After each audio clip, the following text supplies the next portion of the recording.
If you want to be big, if you want to punch way over your weight, then you've got to enable other people to achieve the things that you're hoping to achieve. You got to co-create. You've got to expand that team. We're in it together. It doesn't matter your position. Think about the organization a little flatter. Don't think about it so ordinate. I tell people we work with each other. You work with me. You don't work for me. It wasn't like I was having the lunch with the person, Keith. Okay, what's Keith going to do for me today? It's the opposite. What am I going to do today for Keith? Very few people in the United States claimed that people had their back. In fact, 50% of Americans said that no one had their back when you defined it as 4 things. Number 1, somebody that would always tell you the truth when you didn't want to hear it or whether you did. Somebody that cared about you. Somebody that was generously trying to support you out in the world, even when you weren't around, and somebody that had butt-kicking accountability to you and hold you accountable. Intimacy, generosity, candor, and accountability. Welcome to Open Book. I am your host, Anthony Scaramucci. Joining us now, one of my favorite authors, Keith Ferrazzi, fellow Italian-American, #1 best-selling New York Times author. New book out, Never Lead Alone, 10 Shifts from Leadership to Teamship, which is such a great title. But listen, man, you've written 5 amazing books.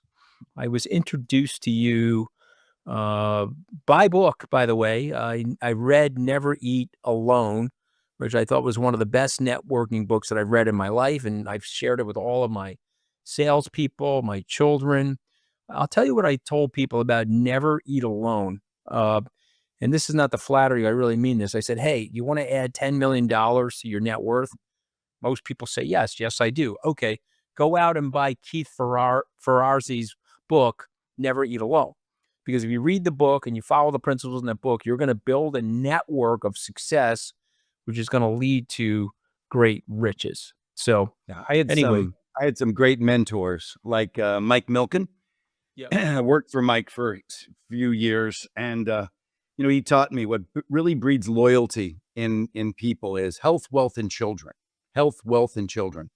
And you take a look at Mike's career and what he's done for people with prostate cancer. You take a look at how he has, of course, lived his life helping other people get rich. And just this idea to be there for people's most important intimate moments, like helping a kid get an internship, etc. And if you can wrap all of that with authenticity, that level of generosity with authenticity, you'll have a rich network that's there for you and you for them forever. Well, I think it's very well said. And Mike Milken, we all, if we meet Mike Milken, we all have a Mike Milken story, by the way. And Indeed. so I met Mike Milken for the first time in 2009. I asked him for help on my conference in Las Vegas, and he gladly accepted my invitation to come speak. He gave one of the best speeches ever coming out of the global financial crisis. We've been friends since that period of time, and he's helped more than one of my friends with health-related issues, prostate cancer, but other health-related issues. He would be the go-to person for me in so many different situations. And so, and it's something about Mike. Yeah, go ahead. I'll tell you my Mike Milken story. We'll swap them. Yeah. My Mike Milken story was, he's an incredibly busy man, and I was hired as the CEO of one of his portfolio companies in the computer game space. And when I would want time with him, I could never get through his admins because he was booked up with Rupert Murdoch and all these other individuals. So what I would do is I would send her a message and I would copy Mike and I would lead with, I know Mike probably doesn't want to get up this early, but I'd be happy to show up anytime, 4 o'clock, 5 o'clock, etc. And I always got that spot to show up at Mike's because Mike is the hardest working human in the world. And he would never say no to a meeting, particularly if somebody dared to say, I don't think Mike gets up that early. So that's how I always got on his agenda at 4:30 in the morning. Love it. I love the story. And, he has helped so many people here on Wall Street as well. And, I will say this about Michael. He's an innovator. And when you're an innovator, you're taking risks, and some people are trying to shoot at you at the same time. You gotta deal with that. Throughout history, that happens. So, but I love the fact that we both have that connection as well. So I was excited for a moment I really wanted to hear your perspective on this new book relative to high performing teams in financial services. So I spent, after I wrote that book, it was really a book. Never Eat Alone was a book about how I developed success. It's how I became the youngest partner at Deloitte, how I ended up going and working for Barry Sternlicht as the chief marketing officer at Starwood Hotels in the early days, head of sales over there. But when I left and I went for Mike, and then we sold a company and had a little bit of money, I started this research institute because I fundamentally believed we were spending not enough time looking at high performing teams. And I've now spent 24 years researching high performing teams. And what does it make? What makes a high performing team? I sat in Jeff Bezos's team and watched how that team wrestled ideas to the ground with data and with a challenge culture. I've gone deep with Jamie Dimon in terms of understanding how he's built his team, and I've extracted a set of practices. And it is my belief that a high performing team, it's not what the leader does per se, it's what the leader gets the team to do. So the leaders, we talk about leadership. Leaders give feedback, but how do you get a team to give each other feedback? How do you get a team to hold each other accountable? How do you get a team to lift up each other's energy? So this book is the curation of 24 years of research on how do leaders get teams to step up 30% and meet them in leadership. And I was curious about financial services. Like I said, I've talked at Jamie Dimon's level, at his executive team. He was very quick to say, my teams have to have each other's back. They actually have to care about each other. They have to tell each other the truth. They have to push each other higher. And if you walked into one of his meetings, notoriously, in an argument, if you obviously know who Jamie Dimon is, but if you didn't, you wouldn't know who the leader was because the team was wrestling the ideas. And I'm curious what your impression is of financial services in general, and whether or not you see that degree of teamship, or because Jamie does it, it's so unique, which has allowed him to be so breakaway. Well, I mean, a couple of things. I would say that I think Steve Schwartzman and his team Hmm. did a lot of what you describe in your book at Blackstone. Larry Fink did a lot of that at BlackRock. If I'm really thinking about the different teams that I'm close to, I've really tried to incorporate a lot of the lessons that you have in your books into my team. One of the things that you talk about is teamship. I mean, the subtitle of this book, and I've really tried to do that in my little organization. I listen. We punch over our weight at Skybridge. I think we've got a couple billion under management. I'm able to write books, do podcasts. I'm able to Yeah. have these Yeah. public speaking events. I'm able to do conferences primarily because I have a good team and I'm able to Yeah. delegate authority and empower people. I think one of the things that you talk about that I love, and certainly Jamie Dimon does this, Jeff Bezos certainly does this, is trust. You're delegating, but you're also delegating to people that you really trust. And then if something goes wrong, you're not castigating anybody. You're not putting blame on people. It's almost like you're sharing the credit, Keith, but you're absorbing the pain of a bad decision, which further empowers your people to be more Yeah. independent, and that's stuff that you write about. But you've got something in all 5 of your books, if you don't mind me saying this to you, and I'd like you to react to it. All 5 of your books we're in it together. Okay, never Yeah. eat lunch alone. The person you're eating lunch with, you're going to help them. And guess what? They're going to help you. We're in it together. Never lead alone. Well, guess what? We're in it together. Okay, Yeah. it doesn't matter your position. Think about the organization a little flatter. Okay, don't think about it so ordinate. When I read Never Eat Alone, I remember I was right around the time I started Skybridge. It was, I think you wrote the book almost 20 years ago. And I Yeah. remember 20 telling year people, anniversary this year. yeah, so there you go. So I tell people we work with each other. You work with me. You don't work for me. That's a concept that comes out of And never in this that comes out of all 5 of your books. But your yeah. first book, even though it was about networking, it resonated with me that I was in the network to help. It wasn't like I was having the lunch with the person, Keith. Okay, what's Yeah. Keith going to do for me today? It's the opposite. What am I going to do today for Keith? You And, follow what more I'm saying? importantly, what can we create together? And that's Exactly. the power, Exactly. right? And I That lived my that's your life. brilliance, if you don't mind. And again, I'm not. Well, I thank you. didn't invite you on just to praise you, but invited you on because I'll I take it. want my I want my podcast listeners to get your gestalt. I want my podcast So, listeners to hear your theology yeah, about this. yeah. So let me walk you through the next book after Never Eat Alone. The next book after Never Eat Alone was about building that broad network. And there's no question, the germination of all the core essence of relationships are the key to your success. How do you create massive productivity through the relationships that you have in your life, personally and professionally? What I then did was I started studying if a broad network is powerful, what happens when a small group of people are disproportionately important to you? And I went and I studied AA programs, YPO forums that transformed and created Charles Schwab's business from, just a little brokerage house. And all of a sudden his tech buddy said, hey, there's this internet thing you should look at. And that was his YPO forum that created Schwab to the next level because he had a group of people that had his back. And so I wrote a book, Who's Got Your Back? And I started studying the disproportionate impact that small groups of people have on each other.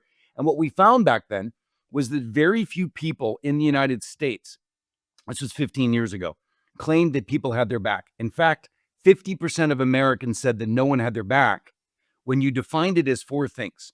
Number one, somebody that would always tell you the truth when you didn't want to hear it or whether you did. Somebody that cared about you, somebody that was generously trying to support you out in the world, even when you weren't around, and somebody that had butt kicking accountability to you and hold you accountable. Intimacy, generosity, candor, and accountability. So what we found was that that was so rare. And I started creating a diagnostic tool for businesses. And I found that those things were not present in teams. The average team on a scale of 0 to 5 has a scale of 1.9 relative to can we challenge each other in the room when it's most risky to do so.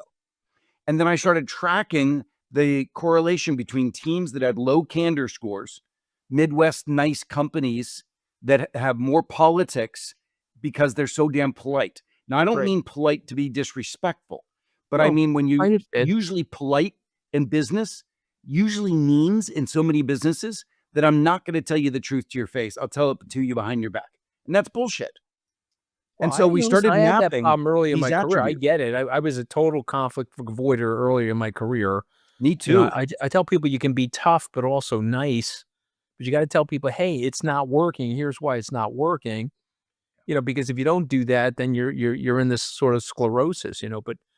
But you So so you we you talk about having so somebody's we let me back just stay though. on this Go one. ahead. Go I want to ahead. stay on this one because this is probably one of the most erosive elements of business, conflict avoidance.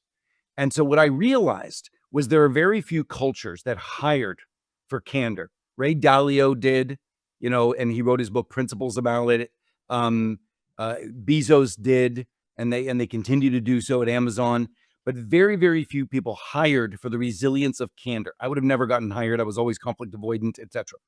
So what I realized was we could create new practices that would bring this kind of candor to life, just simple process and practice. Because what I want to focus on as an industrial engineer was that process and practice changes culture. It's not difficult. I created something called a stress test, and it's one of the most powerful tools.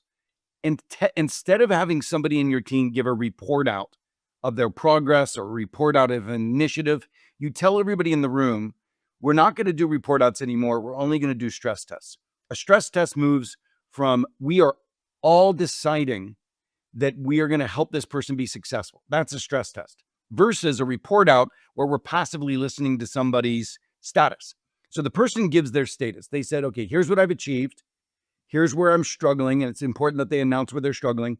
And here's where I'm going next. You could do this to a sales rep. Once a month, your sales reps stand in front of their peers and say, last month, here's what I did. Last month, here's where I struggled. Next month, here's where I'm going. And then the team goes into groups of two. Now, in groups of two, psychological safety goes up 85% versus in a big room. And they open up a document and they say, here's what you might be missing. Write it down. Here's an idea for you. Write it down. Here's where I'd be willing to help. Write it down. What we just did is we turned the culture that you want to have into a simple assignment, and people do it. So in a room of 12, 4 people will have the courage to be heard. But when you do these breakout conversations and you actually write stuff down, 100% compliance happens. And now the person gets a full breadth of candor. The team can actually give that criticism. I'm doing this right now for a major global CPG company that's in decline, and we're going to turn this company around just by the team stepping up and making sure that everybody is stress testing supply chain. Everybody is stress testing IT and our progress on AI. Everybody is stress testing the particular business, the line of business, call it whatever it is, confectionaries. So this idea of doing a simple practice can be game changing. And the book is full of 37 of those practices that I feel are so game changing that it can turn your culture into the kind of culture that Amazon has. I appreciate you sharing all those remarks. I'll even take it one step further with you. I think that some people get this and some people don't get this, and so what I mean by that is I have some of my competitors that I call bottleneckers. What do I mean by that? They got to make every decision, Keith. Okay, okay, we can't move until ABC, our chief, says yes or no. Okay, that's a great idea. Can't run with it. He's on vacation on a yacht somewhere. We got to wait for him to say yes or no. Think about how that kills a culture, and think about how that kills a business. Cycle time. Yeah, that's why we have such long cycle times of getting shit done. Exactly, and we just did this event in Wyoming. It was a blockchain event. Somebody said to me, "Oh, Anthony, congratulations." I said, "Look, you're giving me the credit. These other people are doing all the work. My staff told me to show up. Here's your script. Here's what you got to say. This is what you got to do." And it was as good as anything I've experienced. And the best thing about it was I had nothing to do with it, Keith. And this is the thing I try to tell people, who has your back? If they made a mistake, well, you know what? I have your back. And you can't lead alone. You got to be collaborative. If to work with people, if they're working for you, they're going to be intimidated, But before we shift to another thing that I want to talk about, which is authority, I want to go to AI for a second, if you don't mind. Please. Okay. We met at Peter Diamandis' conference. Yeah, exactly. And we talked about AI enhancing this collaboration, the spirit of collaboration. So give me some of your thoughts there on that. Gosh, well, right now, so I coach executive teams, mostly in the Fortune 500, but I've also joined the team at Lightspeed Venture Capital, and I coach their portfolio companies. So the Anthropics, the Gleans, the AI first companies. And it is amazing to watch these young companies and not only what they're creating with AI, but how they work with AI. And one of the things that I'm awakening to is that these kids out of Stanford, they have no burden of the old bullshit way that most hierarchical organizations work, where the org chart defines who your team is. These young entrepreneurs are working in teams actually around KPIs, meaning key performance indices or goals create a team. It's almost like a SWAT team coming together to get stuff done, dissipating, etc. It's absolutely inspiring to see what's going on there. I sit in the rooms with the Fortune 50, and I see some of the things that they're saying, which is, let's figure out how AI will allow us to reduce our cost basis by 30% overall and improve our customer experience and product quality. And this is the path that these companies are on. I just wrote a piece for Fast Company about Michael Dell and Dell Technologies. I think they're the first company, you can tell me if I'm wrong, they're the first company in the Fortune 500 that I know of that have split their revenue growth with their cost curve. So they've grown, they were able to report a massive, I think it was $5 billion lift in revenue, while at the same time, a 4% reduction in costs, all focused on their AI efforts. And they didn't try to spread the peanut butter across every single person in 400 initiatives. They said in supply chain, we're going to reduce supply chain costs by 20%. We're going to put a time back in the hands of sales reps, let's say a day a week. We're going to improve engineering productivity by 25%. Boom, boom, boom. And they took a CTO, John Rose, and focused all of his attention and all of the initiatives on those things, and they crushed it in 18 months. I do not see that And they wouldn't be able to do it if the team didn't come around that. That executive team had to marshal all of their forces, stop spreading peanut butter, and drive results. And they've done it. And it's extraordinary to see what AI is doing in the large enterprises. And I'm so inspired by what's about to happen in the next 18 months for almost every company. Well, listen, he's a huge, he's a huge role model for all of us, Michael. And you may not know this, Keith, but he was my first investor at Skybridge. I met Oh, Michael in really? 1993. And when I left Goldman Sachs in Interesting. 96, he gave me a little bit of money to run. And when I started Skybridge, he was the first money into Skybridge. So I've had a And you 3-decade. probably got to know Adam, Yeah, his brother I and know investment Adam. I partner. know Adam. I know Susan. And obviously I know his team at MSD Capital. But Yep. what I would say about Michael is he has execution skills second to none. And he's probably listening to you, Keith, because he's a sharer. He understands that he can't get there by himself. Reagan had this plaque in the Oval Office right on the desk. It said you can get anywhere you want in life as long as you don't care who gets the credit. Amen to And that. Michael has done that his whole career. And so lots of kudos to Michael Dell. I want to ask you about authority, because I think Mhm. you write about authority in a way that I see authority, but in a way that others perhaps don't see authority. So let's talk about authority and your view on authority. Just explain it to our viewers and listeners. Yeah, I wrote a book called Leading Without Authority. Right, exactly. And and the point of it was this: if you want to be big, like if you want to punch way over your weight, then you've got to enable other people to achieve the things that you're hoping to achieve. You got to co-create. You've got to expand that team. And when I work in large organizations, the kind of change, like I just mentioned, that Michael Dell was able to achieve, the kind of change that is needed right now with the volatile marketplaces, with AI as a massive disruptor, that change doesn't happen in your silo as a leader. If you're trying to take 20% out of supply chain, I learned this from my friends at AT Kearney, who are major supply chain reengineers. If you're the procurement guy, you can't do it. You need sales forecasting, and you need the sales folks. You need supply chain.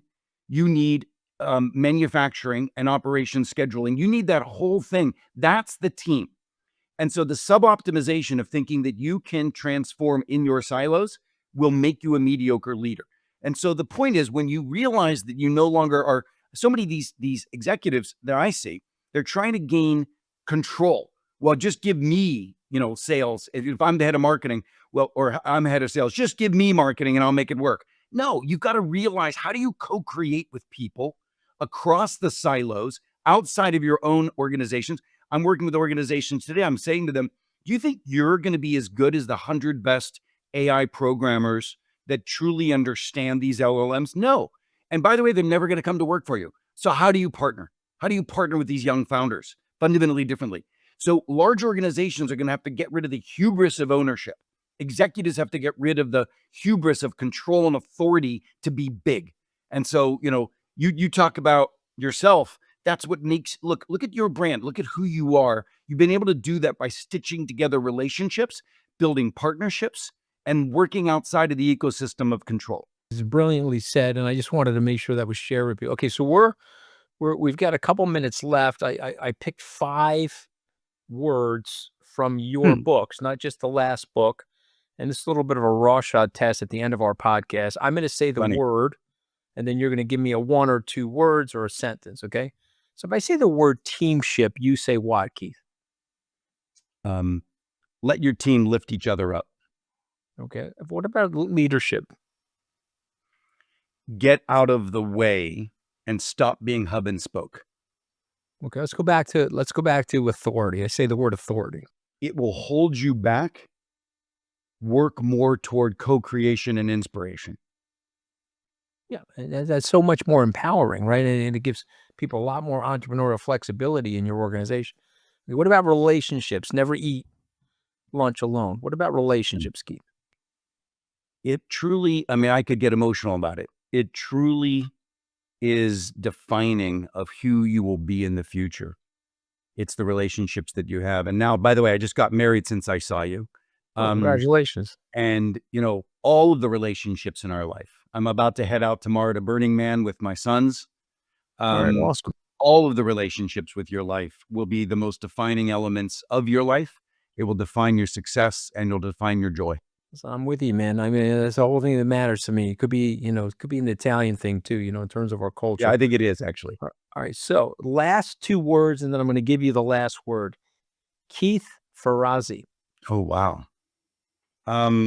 Humbly hasn't started yet. Becoming, right? Becoming. Yeah. Yeah.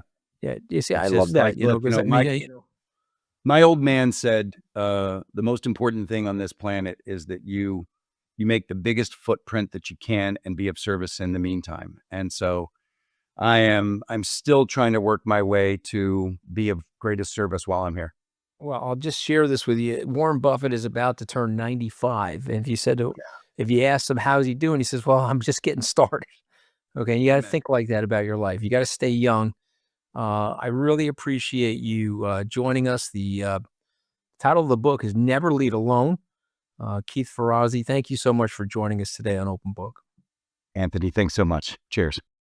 To have on Open Book today, Marianne Williamson. She's a best-selling author, spiritual leader, and a 2024 presidential candidate. She's run for president before.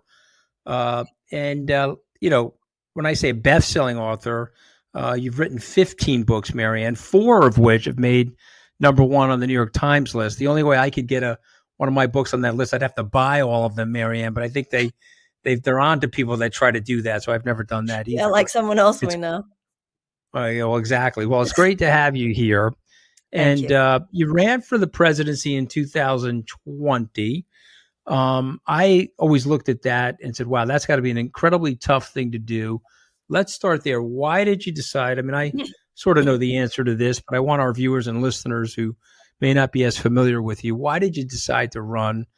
And listen, I think it's one of the toughest things to do in America is run for president. The travel, the scrubbing that you get from the media, the thrubbing, all of that other stuff. So tell me why this brilliant, wonderful career you're transitioning into politics.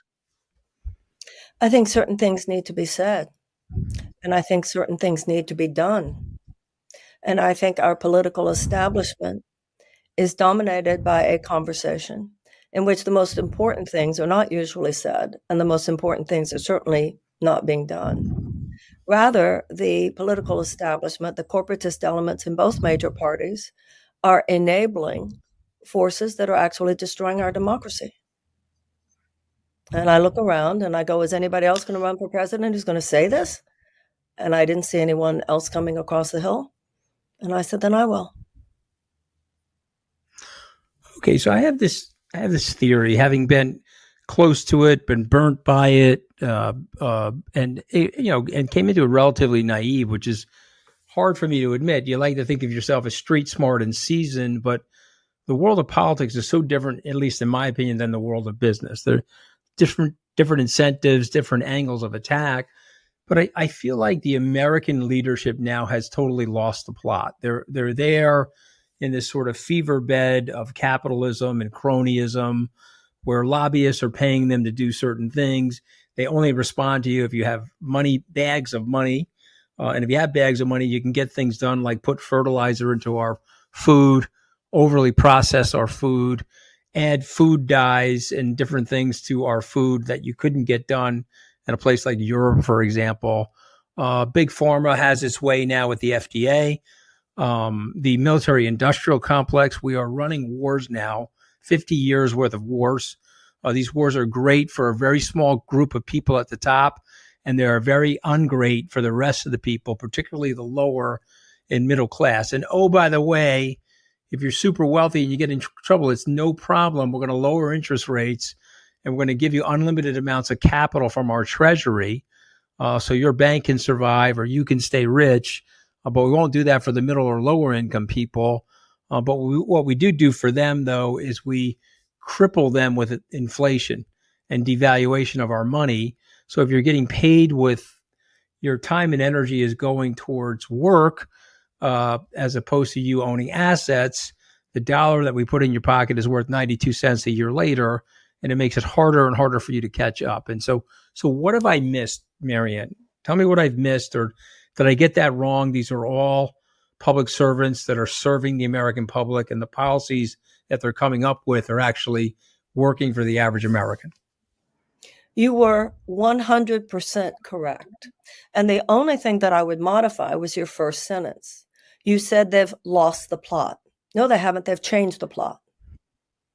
They have changed the plot from democracy to oligarchy, because everything that you just described is an oligarchic system. You described a system in which relatively few people with a lot of money get to govern according to their goal, which is short-term profit maximization for themselves. And that is at the expense of democracy. And you described that situation perfectly. I think it's letting them off the hook too easily to say they've lost the plot. They have intentionally changed the plot, and they continue to do so. And they would have the American people think that qualified leadership is people qualified in maintaining and perpetuating what is essentially that scam. Okay, so I ask people about you all the time. I say, well, what if somebody like Marianne Williamson was to run the government? And invariably, people say that would be wonderful if we had somebody like Marianne Williamson, because you would be doing it to serve people. You would not be doing it to serve yourself. I mean, I've read your books. I understand where you're coming from a spiritual point of view, and where you're coming from a human welfare point of view, and from a place of kindness. So I don't want to be overly cynical, but I want to just point this out. Why can't somebody like you crack through those atmospherics? Like, why are we choosing between demented and dementia? I mean, those are basically our choices for 2024, where if you asked 80% of the American people, I really don't want demented or dementia. I would like to have somebody that, cares about where we're going and would be focused on right or wrong. Okay, so go ahead. What am I getting wrong? Why can't we get somebody like you to break through that haze, if you will? First of all, we can, but we're going to have to rise to the challenge. I think the majority of people, Anthony, are just processing all of this. I think a critical mass on both left and right are, as we speak, waking up to what you've said here, what I've agreed with about the depth of corruption that now infuses our political system, and waking up to the fact that the institutional realities, namely public parties, which we were brought up to believe could be trusted to protect and expand our democratic pillars, are in fact the very problem in too many cases. So I think there has not been apathy. I think there's been confusion and an almost paralysis. But this is no different than in our own personal lives. If you go through something really big, you don't immediately jump into solution. You often say, wait, I got to think this through. Wait a minute. I got to think about this. And I think that's where the American people have been. It's like, wait, we got to think about this. No, we can't have her. We can't have her because she doesn't have all the, she's not a political car mechanic. And then you realize, well, no, but the problem is that we're on the wrong road. So that doesn't have to do with the political car mechanic. Well, could she actually do that? And then we go there because we've been sold that it's almost like a Wizard of Oz quality. You have to be one of them, like a Wizard of Oz. But then you realize, no, the wizard was just this guy with a mask on. We got to tear down the curtain. I'm reminded of a line from Franklin Roosevelt where he said that the primary responsibility of the presidency is not administrative, but moral vision, moral leadership. And even when you say, can she run the government?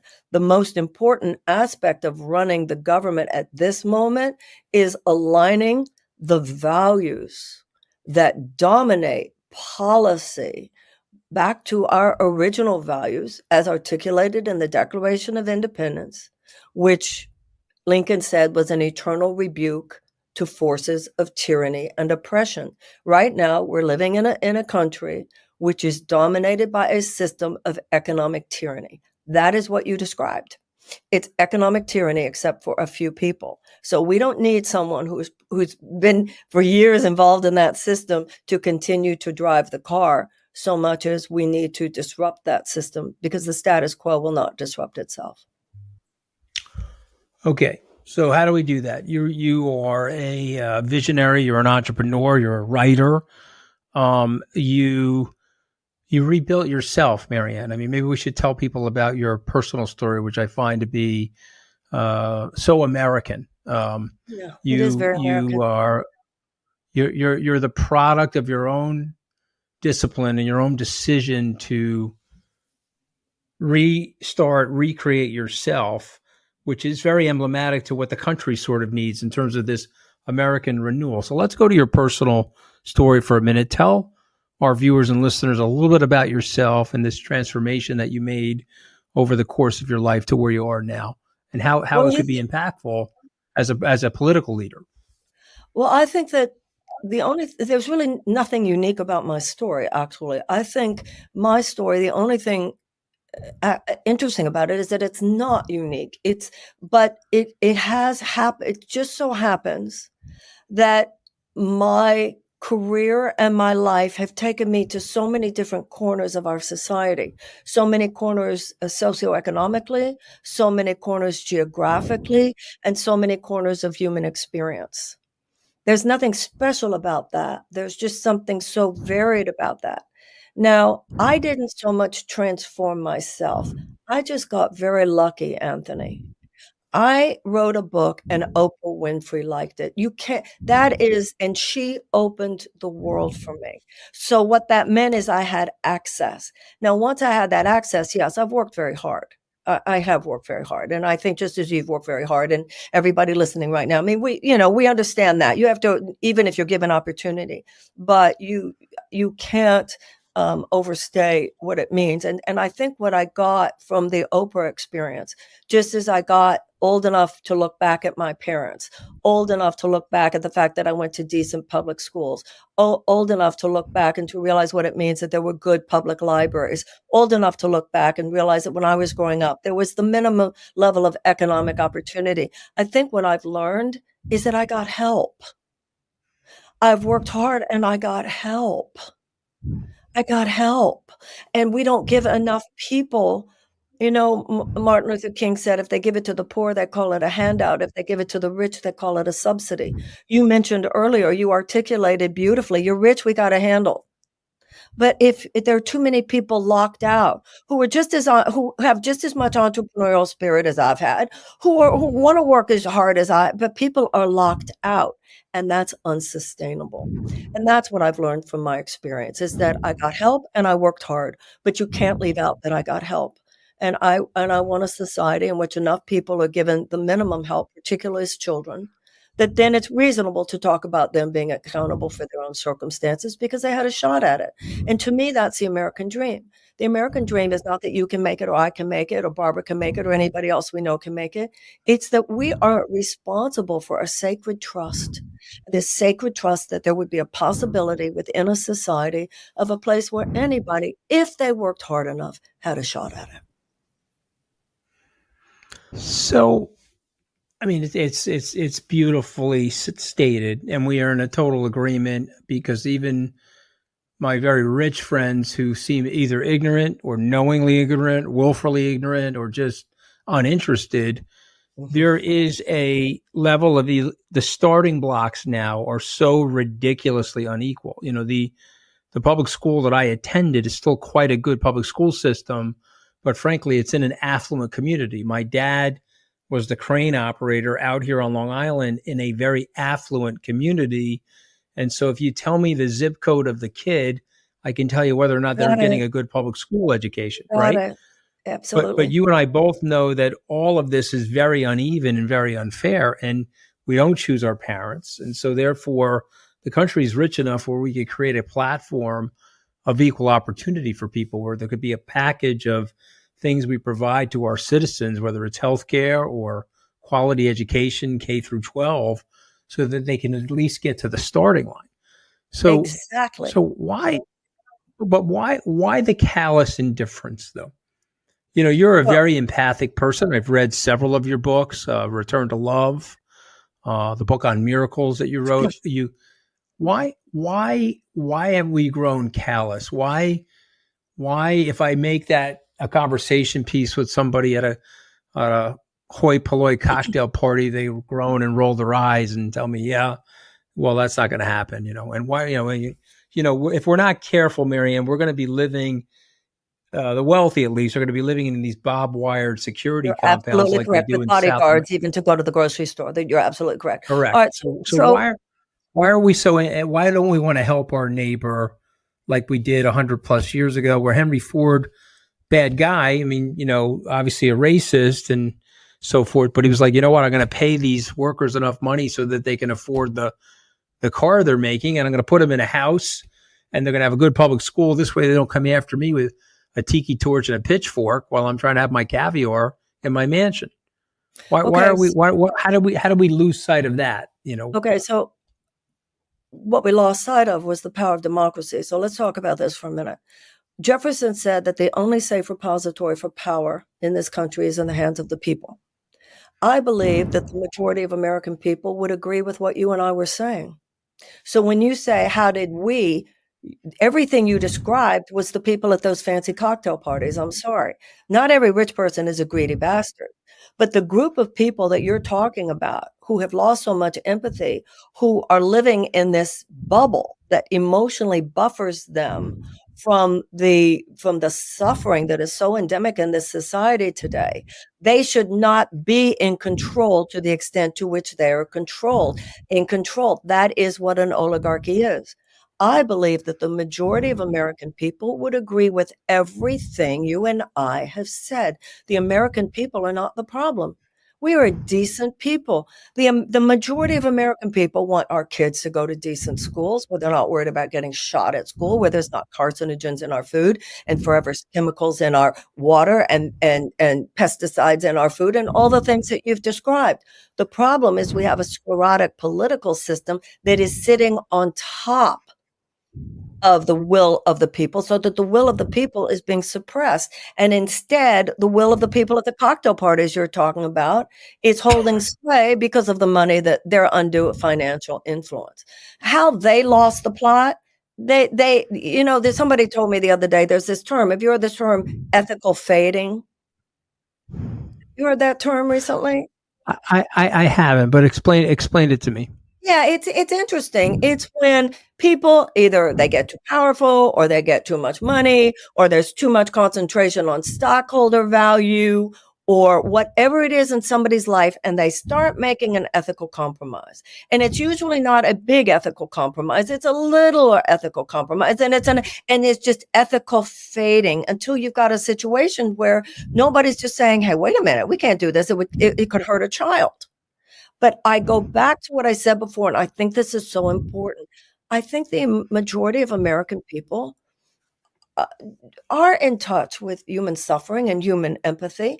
The problem is the political system that does not now work to serve the will of the people. And the only way to override this, and I say this as a candidate because I've seen this up close and personal, the only way to override this is with a revolution at the ballot box, because otherwise the system is locked up by everything that you've described here. That's fascinating. Let's talk about Return to Love for a second, if you don't mind, because I love that book. Thank you. And I think you are basically, as I look through your presidential platform and watch your interviews, you're basically applying that book, okay, to your presidential campaign. And so, and what I love about your campaign, by the way, and the reason why I wanted to have you on is if we can just get your message out there to more candidates. It doesn't just have to be candidates for the presidency, but candidates for town supervisor or candidates for the Senate or the House. It could have a transitional positive effect. It could reverse some of the trends that you're describing. So let's talk about Return to Love and applying those lessons, and give our listeners and viewers a sense for what I mean. Before I do that, if I may, You said it could have a transitional positive effect. We don't have time for a transitional positive effect. I think part of the characterological shift that is necessary at this point is a recognition of the urgency of this moment. That's number one. Number two, Okay, fair enough. I accept that. So the bottom line is simply that we're here to love one another. You see a hungry child, you feed them. You see carcinogens in the food, you remove them. You see somebody who's rationing their insulin, you pass universal health care. You see people who are burdened in their 20s with tens of thousands of college loan debts that should never have even existed, you cancel the debt. You see people wanting an education to better their lives, to pursue life, liberty, and the pursuit of happiness, you have tuition-free college and tech school like every other advanced democracy. You see people who are working at jobs that they hate because it's the only way that they can even imagine being able to pay for childcare. You have subsidized childcare. You have mothers crying, depressed, and anxiety because millions of years of evolution have told them it's too early to leave the baby after the birth of the child. You have paid family leave. You have people who are 1/3 of your workforce living on less than $15 an hour and half of them unable to find a place to live. You have a guaranteed living wage. And I also want to point out, Anthony, that everything that I just described is considered in every advanced European democracy except ours, which is not European, obviously, a moderate position. People do not realize how far the Overton window has moved from that first principle, which is that the government's job is to broker a balance between individual liberty, which includes economic liberty, and the concern for the common good. We now have the policy after policy that is passed in ways that you have mentioned to help those who have already accumulated capital accumulate more at the expense of the majority of Americans who are literally struggling just to make it at all. And the level of personal and societal dysfunction that inevitably arises from this and is arising, our suicide rates, our lower life expectancy, people dying from lack of health care, deaths of despair, diseases of despair, people's lives are falling apart. And that system does not care in the same way that you described that cocktail party. They roll their eyes at what you and I are saying. That's fine. They shouldn't be in charge. They should have the same weight of influence that every other democracy.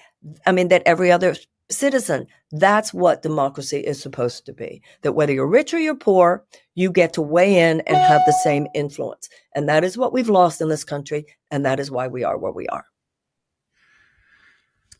Okay, it's very, very well said. And when I listen to you, I'm like, okay, that's exactly the right message with the right vision. So how do we convert that into winning? Tell me how we're going to win the campaign. Okay. Well, I want to point out that I was just before I got on, I saw the latest poll that said I'm at 11%. The Emerson poll the other day said I'm at 10. And I'd like to, in politics, I'm sure you know this, it's kind of like when you're in elementary school and you turn 10 years old and they say, "Ooh, you're double digits now." For whatever reason, double digits really matters in politics, right? When you consider the complete media blackout. So what Fox is to the GOP, CNN, and MSNBC are to the Democratic Party. There's been a complete media blackout. They won't have me on CNN. They won't have me on MSNBC. So even though I'm higher in the polls than, let's say, Nikki Haley or even Vivek Ramaswamy, they are regularly on the Sunday news shows. They are regularly on MSN, CNN. So what I have to do is I have to override that with bought media. And independent media, such as things, and I'm grateful to be on your show today. So I need a quick million, if 1,000 people will give $1,000 or 2,000 people will give $500. I know that a lot of this is not mystery. It's math. Do I have the money? I have the campaign. We just need to scale up. I'll have one staff member on something where I should have 3. I'll have one office when we should have 3. I'll have 2 people on a team that should have 6. It's not mysterious, but wherever I go, we get the interest, we get the standing ovations, we get all that. My problem is that too many people don't even know that my campaign exists. So the answer to your question is it's happening. It's happening despite that, but obviously we don't have a lot of time, and we need people to volunteer.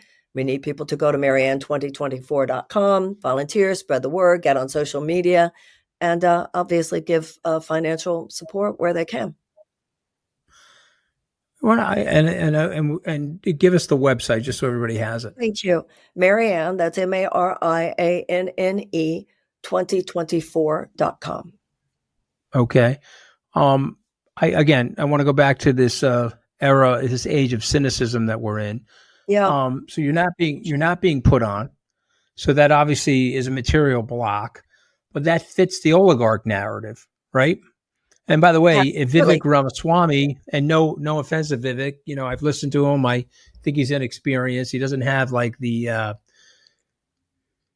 You have something that we're sorely needed. You have something called savoir-faire. Okay, you're going to do the right thing in any circumstance, or at least try to do the right thing in every circumstance. So, Vivek, I'm going to give him the opportunity to come on the show, as I've given all presidential candidates come on the show. But I would say this right to his face: he lacks experience and he lacks touch and empathy for people. But they put him on. They put him on because he's a person of color, okay, and they put him on because he's not at 20% of the polls. If he was at 25% of the polls, Marianne, they would knock him with a ray gun as hard as they possibly could. And so I guess what I'm wondering is, this oligarchical system that we have now, has it made it impossible for a reformer? Absolutely, because of the media conglomeratization. When I was a child, the same company could not own the newspaper and the radio and the television, because it was guaranteed, they codified it into law, that there would be a diversification of opinion. Today, we have a matrix of corporate overlords, and part of that matrix is major media empires. Now, I used to think that the political parties chopped wood and carried water for these multi-billion-dollar industries, and I've come to realize, no, they are one of those multi-billion-dollar industries. So you're right, there's a blockage, and everything that you and I have been talking about, I think this is important. The majority of Republicans as well as Democrats want universal health care. Poll after poll shows that. The majorities of Republicans as well as Democrats want tuition-free college and tech school, which we had until the 1970s. Polls show that.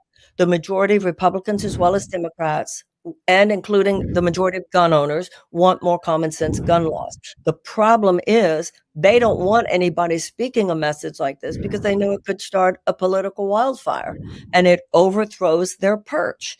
This really is a second American revolution. It's a revolution of consciousness. It's a revolution at the ballot box. But if anybody who thinks we can just continue to vote for the status quo of either major party and make these incremental changes, then it's simply a matter of whether your democracy is in a nosedive or in a managed decline. Many issues right now. We have global issues. We have domestic issues.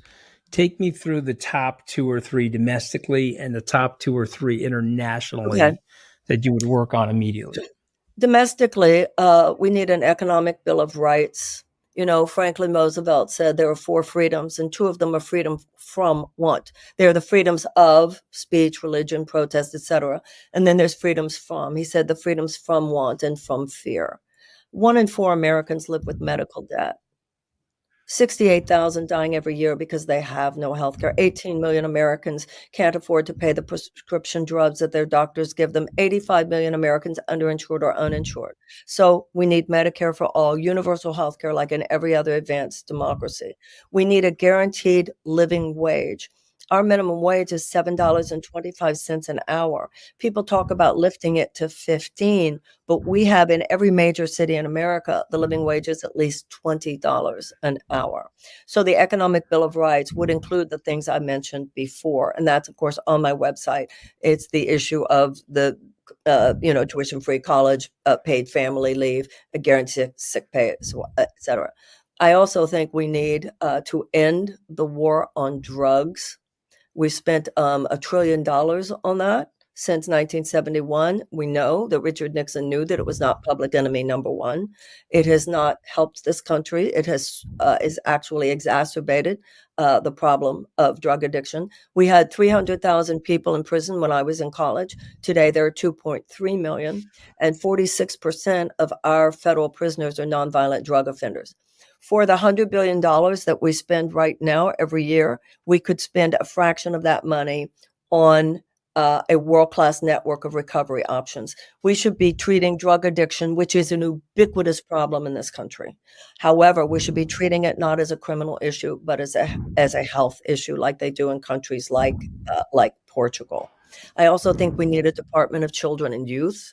We have children, Anthony, who are traumatized before preschool.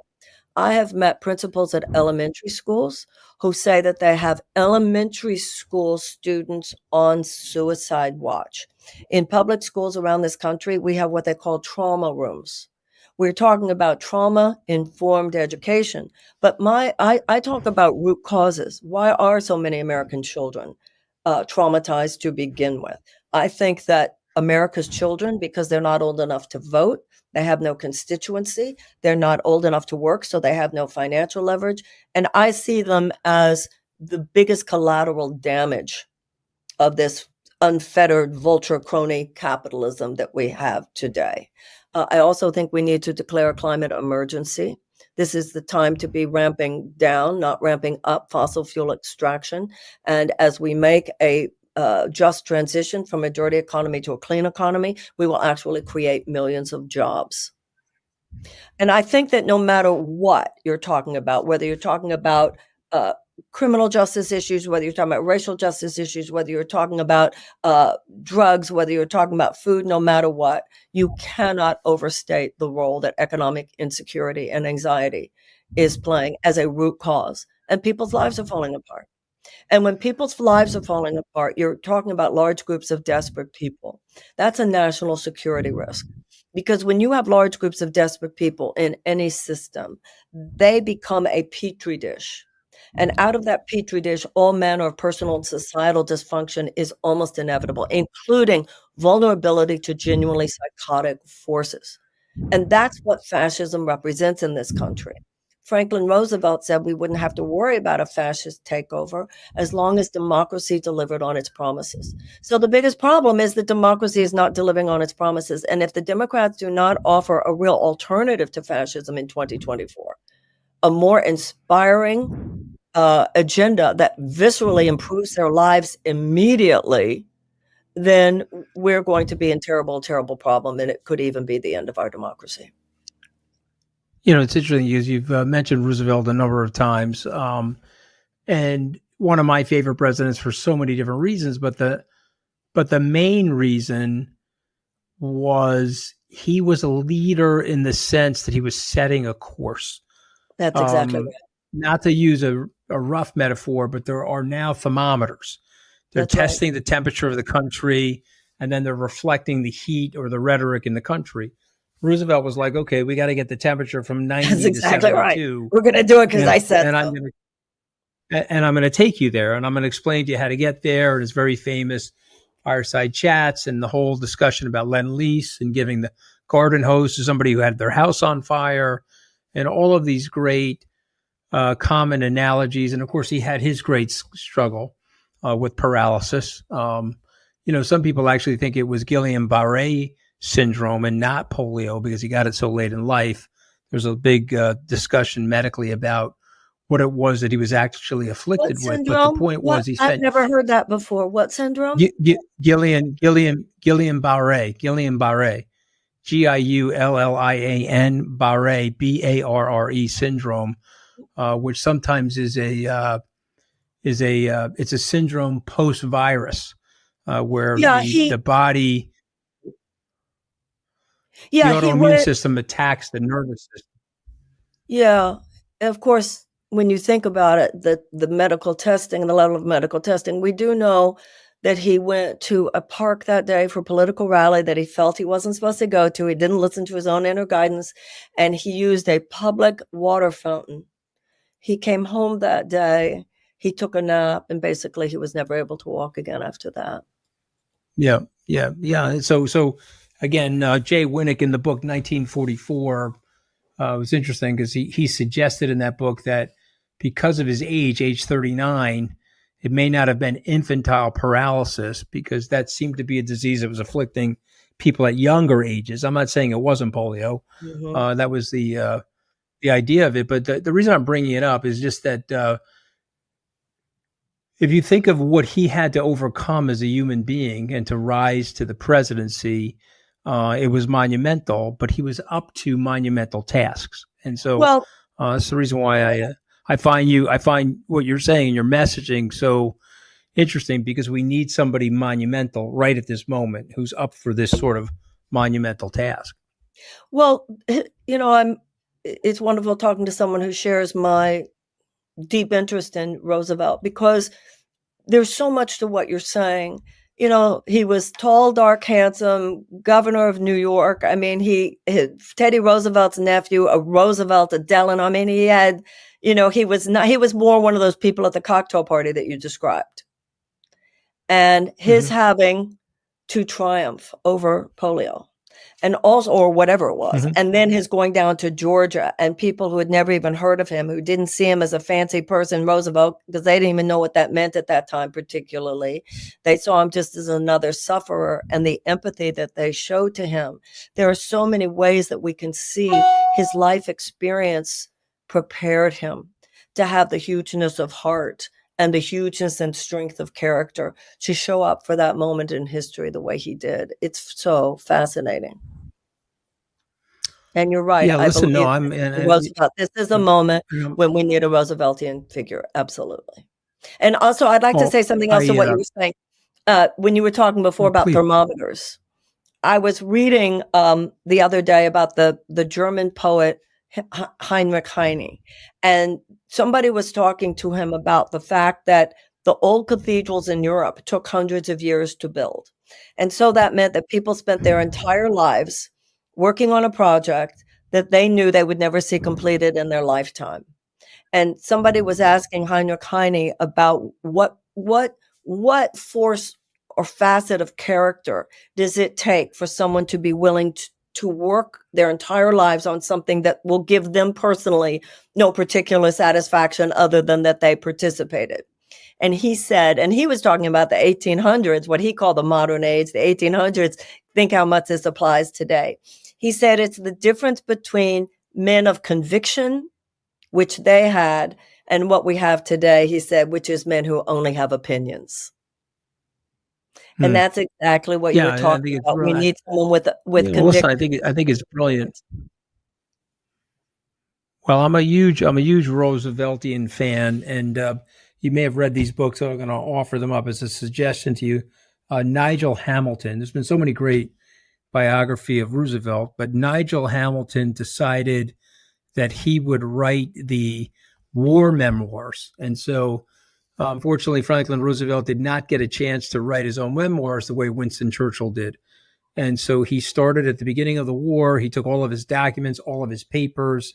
He got access to his diary, the presidential diary that his two assistants were taking in shorthand and stenography.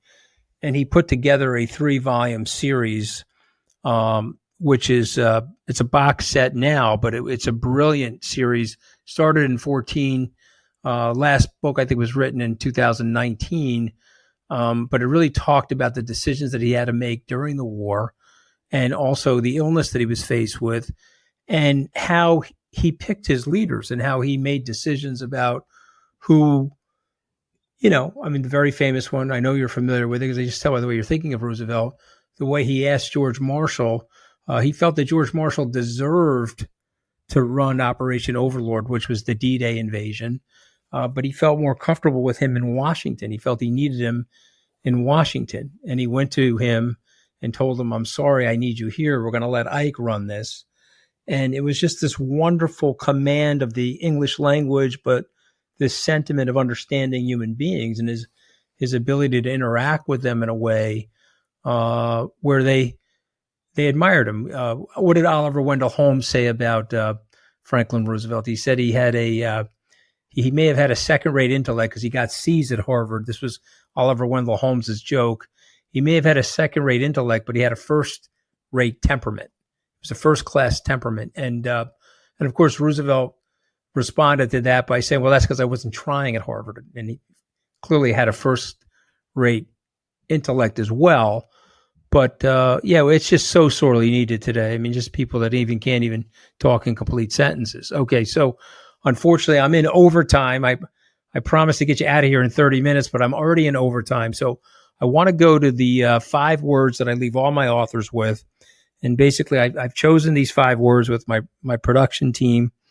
You react to them. You give me a 1 word, a sentence, 5 words, whatever you want, a paragraph. So Can let's I go with say the one first thing? one. May I just say Please. one more thing about Roosevelt? There's another wonderful book by Please. Doris Kearns Goodwin called No Yep. Ordinary No Time, Ordinary Time. which I totally Yep. love. And what you just said about the ordinary intellect with the first-rate temperament, I think also was true of Eisenhower. That's number one. And also, Mhm. one of the things that they said about Roosevelt, which I think also relates to what you and I were talking about before, what he had to triumph over in his own life. So many of the people around him said, even when things are the worst, when it looks like there's no hope, and if you think and this person was saying, we in the room thought there was no hope, and he probably knew so much more information even than we did about how there was no hope. He said he always left you at every meeting thinking it was going to be okay, and we were going to make it. Mm-hmm. Yeah, I mean, I love it. I love it. And what an interesting dynamic. You mentioned No Ordinary Time. So what an interesting dynamic he and his wife had. And of course, they had their ups and downs in their marriage and more or less lived separate lives after Lucy Rutherford and the affair that he had at the early part of his life. But the truth of the matter is they were together and they respected and admired each other. And he used her successfully politically. She used her legs to get around the country and the world, frankly, in a way that he couldn't because of his invalid status. And it's just it's a fascinating group of people. And America has always had that person, Marianne. We had Washington at its inception. We had Lincoln at the point of breakage when the country needed to be re-sanctified and reunified. We had Roosevelt during the Depression and the Great Second World War. And we need that now. We need somebody now. So this is why I'm so delighted that you decided to come on. So here are the 5 words. Okay, you ready? Mm-hmm. I'm going to say the word Democrat, and you react by saying what? It doesn't now seem to be the party that I grew up with. And I think of myself as a Roosevelt Democrat, and I'm running as a Democrat because I hope for the Democratic Party as well as for the Republican Party that the parties can return to their own souls, to the high-minded principles that at one point infused them. Today, the corporatist perspective has completely taken over the Republican Party, and it dominates the establishment leadership of the Democratic Party. So when I think Democrat, I think hope that the Democratic Party will retrieve its role as it was under Roosevelt of unequivocal advocacy for the working people of the United States. And I hope the DNC will stop messing with me so that I can have a fair shot at this primary. Yeah, that's part of the oligarchical nature of the whole thing. When you hear the word Republican, you think corporatist? What I want you to take that down the line of Republican. Listen, Eisenhower said that the American mind at its best is both liberal and conservative. When I was growing up, more than not, there were liberal Republicans when I was growing up. And so there was a time when the Republican Party, more than not, was a home for high-minded conservative values. And the Democratic Party was the home, more than not, for high-minded liberal values. And so my hope for the Republican Party, as well as for the Democratic, is that it retrieves their souls. Right now, I have very, very little respect for the Republican Party. Okay. I got to use this word, Biden. Incremental, Credit where credit is due. He defeated Trump in 2020. I believe he's a very weak candidate going forward. His numbers are dropping as we speak. Even with all of Trump's indictments, the president has had a hard time even consistently breaking even with Trump in the polls. I believe his greatest service to the country right now would be to bow out, as he had said that he would, and to let a different crop of candidates come in, of which I obviously believe I would be the wisest choice. Okay, 2024. Decisive, critical. And if you were to describe if you were going to describe a woman by the name of Marianne Williamson, what would you say? Trying my best. Decent. With the help of people and God, capable of doing great things. Yeah, I would add aspirational. I think ultimately, for the country to succeed, we need aspiration for all people. And I think you represent that, Marianne. I'm very, very happy that you joined me today on Open Book. I want to thank you, and hopefully I can get you back on as we get into campaign season, which is going to start to heat up here. Thank you. Thank you. It was a real honor for me to have you on. I